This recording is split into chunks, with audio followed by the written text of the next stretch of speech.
పెద్దది వేసారా మరి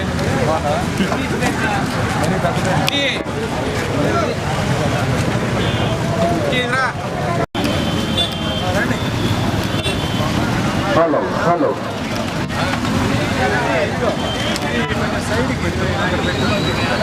సైడ్కి అక్కడ పెట్టాము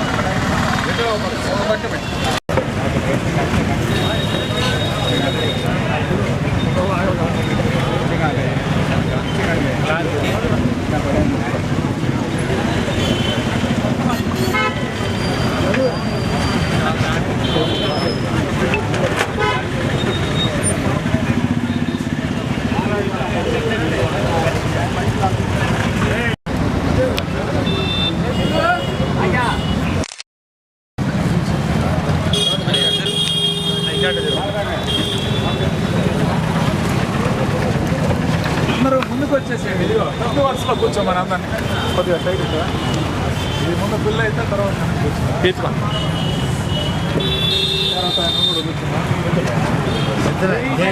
అలా కూర్చో. జై జగన్, జై జగన్, జై జగన్.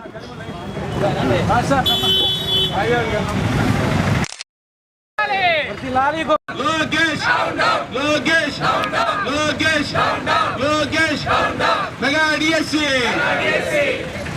రాజీనామా చేయాలి విద్యాశాఖ మంత్రి వెంటనే. రాజీనామా చేయాలి విద్యాశాఖ మంత్రి వెంటనే. రాజీనామా చేయాలి విద్యాశాఖ మంత్రి వెంటనే. రాజీనామా చేయాలి విద్యాశాఖ మంత్రి వెంటనే. సిబిఐ విచారణ, సిబిఐ విచారణ, సిబిఐ విచారణ, సిబిఐ విచారణ. यानी भाई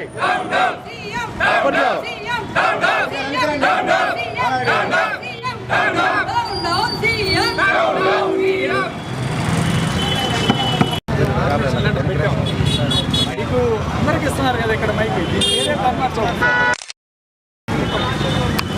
మీరు కనుక అడగండి రాశాను. మీరు ఇక్కడ అందరికి ఇస్తున్నారు కదా, మాకేం ఏసీబీ మైక్ పట్టుకొని మొత్తం మైకులు మేము పర్మిషన్ లెటర్ పెట్టాం. మేము పెట్టకుండా మేము 2 రోజుల ముందే పెట్టాం. మీరు కనుక్కోండి. డిఎస్పీ గారితో ఫోనప్పుడు సిఐ గారికి కూడా చెప్పాను. రాత్రి మీ ఎస్ఐ ఫోన్ చేసి పెట్టుకో. ఈ రాష్ట్రంలో జరిగిన డిఎస్సి నియామకాలకు జరిగిన అవకతవకలపై ఈరోజు వైఎస్ఆర్ కాంగ్రెస్ పార్టీ రాష్ట్ర వ్యాప్తంగా రిలే నిరాధ్యక్షులు ప్రారంభించడం జరిగింది. అందులో భాగంగా నర్సరావుపేట నియోజకవర్గానికి సంబంధించి మా యువజన విభాగం యూత్ ఆధ్వర్యంలో ఈరోజు దాదాపు 25 మంది ఈ రిలే నిరాధ్యక్షులు పాల్గొనడం జరుగుతా ఉంది. ఒకటే మేము చెప్తా ఉన్నాం, దయచేసి లోకేష్ జరిగిన అక్రమాలని అన్యాయాలకి మీరు రాజీనామా చేయాలి. మీరు తక్షణమే రాజీనామా చేసి ఈ యొక్క ఎవరైతే మెరిట్ విద్యార్థులు ఉన్నారో వాళ్ళకి తిరిగి ఈ యొక్క నియామకాలు జరపాలని చెప్పి మేము డిమాండ్ చేస్తున్నాం వైఎస్ఆర్ కాంగ్రెస్ పార్టీ. అట్లానే యువజన భాగం ముఖ్యంగా నిరుద్యోగ భృతి 3000 రూపాయలు ఇస్తా ఉన్నారు. అది ఇవ్వలేదు ఇంతవరకు ఈ రాష్ట్రంలో. లేదా 20 లక్షల ఉద్యోగాలు ఇస్తా ఉన్నారు. కేవలం ఈ రాష్ట్రంలో వచ్చింది 26,000 ఉద్యోగాలు మాత్రమే ఇప్పటి వరకు. కాబట్టి తీవ్రంగా అన్యాయం చేశారు. అదేవిధంగా విద్యార్థులకు ఫీజు రియంబర్స్మెంట్ మోసం చేశారు. 9,100 కోట్లు బకాయిలు ఉన్నాయి. దాన్ని నెరవేర్చాలని చెప్పి తక్షణం, ఎందుకంటే విద్యార్థులు పరీక్షలు రాయనివ్వట్లేదు, హాల్ టికెట్లు ఇవ్వట్లేదు, వాళ్ళ సర్టిఫికేట్లు తిరిగి ఇవ్వనివ్వట్లేదు, పరీక్షలు రాయనివ్వట్లేదు. అట్లానే మహిళలు ఆడబిడ్డ నిధి ఏదైతే ఉందో ఒక్కో మహిళకి నెలకి 1,500 రూపాయలు చొప్పున ఇస్తా ఉన్నారు. అది కూడా మోసం చేశారు. ఈ మోసాలన్నిటి మీద కూడా వైఎస్ఆర్ కాంగ్రెస్ పార్టీ ప్రజల తరపున ఉండి పోరాటం చేస్తుంది. ప్రజలు బాగా నిలబడి, ప్రజల పక్షాన్ని నిలబడి ఈరోజు పోరాటం చేస్తున్నాం. అందులో భాగంగానే రిలే నిరాధ్యక్షులు 4 రోజుల పాటు రిలే నిరాధ్యక్షులు కొనసాగుతాయి. నర్సరావుపేటలో ఖచ్చితంగా వీటిని విజయవంతం చేసి ఈ ప్రభుత్వం యొక్క మెడలు వంచి ఈ యొక్క అక్రమాల మీద అన్యాయాల మీద లోకేష్ రాజీనామా చేయాలని చెప్పి మేము డిమాండ్. మంగళగిరిలో అంతకుముందు ఎమ్మెల్యే కూడా గెలవాల. జగన్మోహన్ రెడ్డి గారు 3 సార్లు ఎమ్మెల్యే, 1 సారి పార్లమెంట్ సభ్యులు ఎంపీ గెలిచాడు. కాబట్టి జగన్మోహన్ రెడ్డి గారికి మీకు పోలికేంటని ఈరోజు అడుగుతా ఉన్నాం. ఏదైనా సవాల్ విసిరితే చంద్రబాబు నాయుడు రమ్మను, జగన్మోహన్ రెడ్డి గారు వస్తారు. నువ్వు సవాల్ విసిరితే ఒక్కసారి ఎమ్మెల్యే అయ్యావు, ఒక్కసారి మంత్రి అయ్యావు. నీలాగా మాజీ మంత్రులు చాలా మంది ఉన్నారు మా దగ్గర. నువ్వు రేపు కాబోయే మాజీ మంత్రివి, ఖచ్చితంగా మా దగ్గర చాలా మంది ఉన్నారు. మా మాజీ మంత్రులు వస్తారు, మరి స్వీకరించు. ఎక్కడైనా మనం పోటీ దిగుదాం, చర్చలు దిగుదాం. అదంతా ఎందుకు రా నర్సరావుపేటలో చర్చిద్దాం. డిఎస్సి మీద ఏమేమి అవకతవకలు జరిగాయో మేము సిద్ధంగా ఉన్నాం. రండి. నేను కూడా 2 సార్లు ఎమ్మెల్యే గెలిచాను.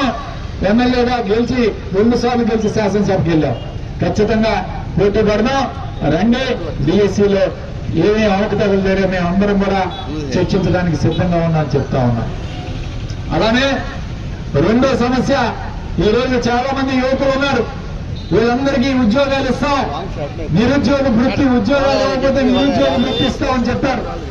నెలకి 3,000 రూపాయలు చొప్పున ఇప్పుడు దాదాపు 26 నెలలు 27 నెలలు అవుతుంది.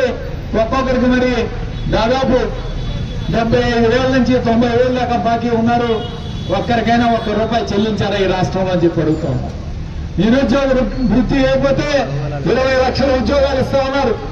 20 లక్షల ఉద్యోగాలు ఎంతమందికి ఇచ్చారని చెప్పి ఈరోజు లోకేష్ అడుగుతా ఉన్నాం. మేం కాదు, పార్లమెంట్ సాక్షిగా పార్లమెంటులో ఎంపీ గారు అడిగిన ప్రశ్నకు సమాధానం చెబుతూ ఈ రాష్ట్రంలో ఇప్పటి వరకు ఇచ్చిన ఉద్యోగాలు 26,000 మాత్రమే. 26,000, 2.5 సంవత్సరాలు కావస్తుంది. 26,000 ఉద్యోగాలు మాత్రమే ఇచ్చారు. మీరు 20 లక్షలు అని చెప్పారు. ఈ రోజు నక్కకి నాగలో గారికి ఉన్నంత తేడా ఉంది. మరి ఏం చేస్తున్నాడు లోకేష్ గారు? డబ్బులు ఎక్కడికి పోతున్నాయి?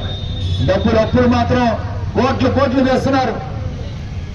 ఆ డబ్బులు ఎక్కడికి పోతున్నాయో ఎవరికి అర్థం కాదు. ఇప్పుడు దాకా వీళ్ళు చేసిన అప్పు 2,65,000 కోట్ల రూపాయలు అప్పులు ఇచ్చారు. జగన్మోహన్ రెడ్డి గారు 5 సంవత్సరాల్లో 2,30,000 ఇస్తే 2.5 సంవత్సరాల్లో 2,75,000 అప్పులు, 2,65,000 కోట్ల అప్పులు ఇచ్చారు.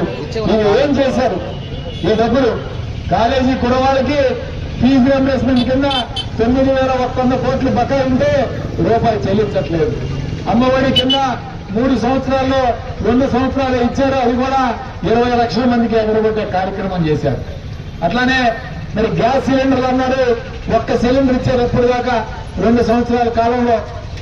అట్లానే మరి ఆడబిడ్డ నిధి మహిళలకు 1,500, నెలకి 1,500, సంవత్సరానికి 18,000 రూపాయలు అన్నా. 18 సంవత్సరాలు దాటిన మహిళకి, 40 సంవత్సరాలు దాటిన మహిళకి మరి ఒక్కరికైనా ఇచ్చారా? ఇంతవరకు రాష్ట్రంలో P4 కిందని చెప్పి ఇచ్చేశానని చెప్పి పదకొన్నాడు. ఎక్కడిచ్చారు? సూపర్ 6 మొత్తం కూడా మోసాలు. మరి ఈ రోజు అన్యాయం చేస్తూ ప్రజలను మోసం చేసి వెన్నుపోటు వచ్చిన పార్టీ ఏదైనా ఉందంటే అది తెలుగుదేశం పార్టీ అని చెప్తా ఉన్నాం. ఈ రాష్ట్రంలో వెన్నుపోటు పార్టీ ఏదైనా ఉందంటే అది తెలుగుదేశం పార్టీ. ప్రజలకి వెన్నుపోటు వచ్చారు, రైతులకు వెన్నుపోటు వచ్చారు, యువకులకి వెన్నుపోటు వచ్చారు, విద్యార్థులకు వెన్నుపోటు వచ్చారు. కాబట్టి వెన్నుపోటు పార్టీ ఏదైనా ఉందంటే ఈ రాష్ట్రంలో అది తెలుగుదేశం పార్టీ అని చెప్పి ఈరోజు చెప్తా ఉన్నాం. ఖచ్చితంగా ఈరోజు ఈ 4 రోజులు రిలే నిరాహార దీక్షలు కొనసాగితే ఈ రోజు యువకులందరూ కూడా కూర్చున్నారు. ఖచ్చితంగా మళ్ళీ మేము ఒకటే చెప్తా ఉన్నాం, ఈ కార్యక్రమాన్ని ముందుకు తీసుకెళ్లే కార్యక్రమం చేస్తాం. పెద్ద ఎత్తున డిఎస్సి విద్యార్థులు కూడా, డిఎస్సి రాసిన వాళ్ళు కూడా రేపు పిలిపిస్తాం, వాళ్ళని కూడా తీసుకొస్తాం, వాళ్ళ చేత కూడా మాట్లాడిస్తాం రేపు అని చెప్పి తెలియజేస్తూ, రేపు విద్యార్థి విభాగం ఈ రోజు ఈ కార్యక్రమంలో కూర్చుంటుంది. ఖచ్చితంగా ఈ రోజు యువజన విభాగం సాయంత్రం 5 గంటల వరకు ఈ దీక్షా కార్యక్రమంలో పాల్గొంటారని తెలియజేస్తూ, ఈ కార్యక్రమంలో పాల్గొంటున్న మా యొక్క యువజన విభాగం మరి నర్సరావుపేట నియోజకవర్గ అధ్యక్షులు, అట్లానే పట్టణ అధ్యక్షులు, మండల అధ్యక్షులు, ప్రతి ఒక్కరికి పేరు పేరున నా హృదయపూర్వక ధన్యవాదాలు తెలుపుకుంటూ సెలవు తీసుకుంటున్నాను. జై హింద్.